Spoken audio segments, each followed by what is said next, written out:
तो आज हम बात करते हैं अखिल भारतीय देशी राज्य लोक परिषद की।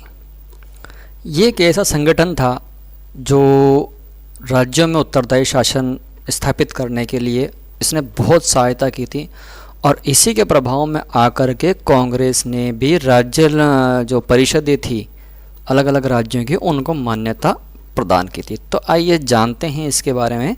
इससे पहले यदि अगर ये वीडियो आपको अच्छा लगे और कंपटीशन लेवल के लिए बिल्कुल ठीक हो, आपको उचित लगे और आपके फ्रेंड्स यदि अगर कोई कंपटीशन दे रहे हों राजस्थान से संबंधित तो ये वीडियो उसके पास शेयर ज़रूर करें। Thank you. स्टार्ट करते हैं। तो प्रजामंडल आंदोलन जब चला तो धीरे धीरे भारतीय शासकों का सम्मान कम होना चला गया। तो कम होता चला गया तो उसे बचाने के लिए एक संगठन उन्होंने सोचा कि हम भी एक संगठन बनाएं। तो उन्होंने क्या किया, द चैम्बर ऑफ प्रिंसेज, राजाओं का एक संगठन था, इसमें अपनी बात रखी और बटलर समिति का गठन इसके लिए कर दिया गया ताकि उनका सम्मान बचे और वो कुछ ऐसा रास्ता निकाले। इसी दौरान क्या हुआ, इसी दौरान साइमन कमीशन भारत आया। साइमन कमीशन भारत क्यों आया था ये कारण जान लेते हैं कि वो इंडिया के ऊपर संवैधानिक रिपोर्ट देने आया था कि भारतीय वाकई में सक्षम हैं अपना राज्य चलाने के लिए या नहीं हैं। तो इसमें क्या हुआ कि इसमें सभी जो लोग थे वो अंग्रेज़ थे, तो इस पर भी काफ़ी पंगा हुआ था। इसके बारे में हम नेक्स्ट वीडियो में देखेंगे, अगले वीडियोज़ में, कि क्या हुआ था क्या नहीं हुआ था। अभी हम बात कर रहे हैं केवल अखिल भारतीय देशी राज्य लोक परिषद की। तो मार्च 1920 में राजपूताना मध्य भारत सभा ने एक अधिवेशन किया, ये पहले बता चुके हैं हम पिछले वीडियो में, और उसमें निर्णय लिया गया क्या कि देशी राज्यों की एक परिषद बनाई जानी चाहिए ताकि सभी राज्य एक संगठन में रहें। इस लक्ष्य की पूर्ति के लिए 27 दिसंबर 1920 को इन्होंने नागपुर में अधिवेशन किया और कांग्रेस के समक्ष अपनी बात रखने का उद्देश्य इनका उस अधिवेशन में था, इसलिए इन्होंने एक संगठन बनाने का निर्णय ले लिया। अब निर्णय तो ले लिया पर इस संगठन की कहीं ना कहीं पहली बैठक तो होनी चाहिए।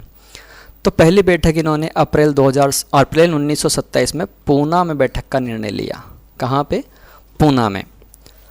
वहाँ पे इनकी बैठक हो गई। उसके बाद में इसका पहला अधिवेशन कहाँ बुलाया गया? गुजरात में।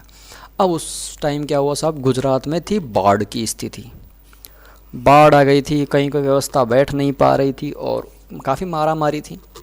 इस चक्कर में वो अधिवेशन कैंसिल किया गया। और कहाँ किया गया? 17-18 दिसंबर को किया गया, 1927 को किया गया। और कहाँ किया गया? मुंबई में।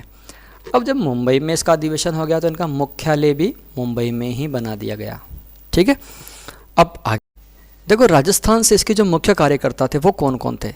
राजस्थान से विजय सिंह पथिक थे, रामदेव पोद्दार थे, कन्हैया लाल कालंत्री थे, रामनारायण चौधरी थे और त्रिलोक चंद्र माथुर थे। ये त्रिलोक चंद्र माथुर कहाँ के थे? ये त्रिलोक चंद्र माथुर करौली के थे। ठीक है। पथिक जी को उपाध्यक्ष बना दिया गया और रामनारायण चौधरी को प्रांतीय सचिव बना दिया गया। कहाँ का? राजस्थान का। राजस्थान का क्या बनाया गया? प्रांतीय सचिव। इसका उद्देश्य केवल इतना सा था कि राज्य में उत्तरदायी शासन की स्थापना हो जाए। राजा कुछ भी करें, कोई घटना हो तो राजा उत्तरदायी हो जनता के प्रति कि ऐसा क्यों किया, कोई भी कदम उठाया तो क्यों उठाया। ये इसका मुख्य उद्देश्य। इस संस्था ने बार बार कांग्रेस के सामने अपनी बात रखी तो धीरे धीरे कांग्रेस की सोच में भी परिवर्तन आया और 1928 के अधिवेशन में प्रस्ताव पास कर दिया और देशी राज्य में उत्तरदायी शासन के संघर्ष को बल दिया कि ये जो देशी राज्य लोक परिषद काम कर रही है उत्तरदायी शासन के लिए, ये बिल्कुल सही है। इसको उन्होंने सहमति दे दी। जुलाई 1936 में क्या हुआ? कराची अधिवेशन हुआ था। तो कराची अधिवेशन में इसका जो परिणाम निकला, ऊपर वाली सारी घटनाओं का, तो इसका परिणाम क्या निकला? देशी रियासतों के कार्यकर्ताओं का सम्मेलन 1938 में भवसारी में होना फिक्स हो गया। कराची अधिवेशन में फिक्स हो गया था ये। ठीक है। अब भवसारी में इसका अधिवेशन फिक्स तो हुआ पर फिर रिजल्ट क्या हुआ?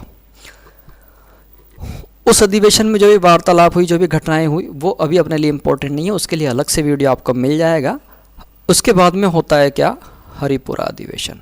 कब हुआ? 1938 को। अब हरिपुरा अधिवेशन के बाद में कांग्रेस ने क्या किया? कांग्रेस ने सोचा कि यार हम अकेले लड़ेंगे, जिस देशी राज्य लोक परिषद के लोग तो अपने आप लड़ ही रहे हैं हम भी लड़ेंगे। अब यदि अगर हम दोनों साथ में हो जाते हैं, क्योंकि राजा भी उस टाइम अंग्रेज़ों के पक्षधर थे, तो कहीं ना कहीं से उनको सहायता करते ही थे। तो इन्होंने सोचा कि जब हम दोनों साथ में हो जाएंगे तो हमारा जो संगठन है वो ज़्यादा एक्टिव हो जाएगा। तो भारतीय राज्यों का अभिन्न अंग घोषित कर दिया।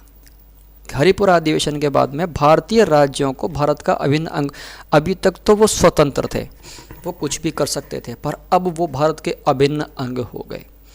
उनमें से कोई भी घटना करता है तो उसके लिए संपूर्ण लोग जिम्मेदार होने थे।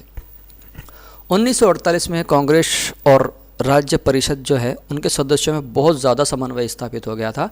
इतना समन्वय स्थापित हो गया था कि लोक परिषद ने स्वयं को कांग्रेस में विलय कर दिया। यानी 1948 में लोक परिषद समाप्त हो गई।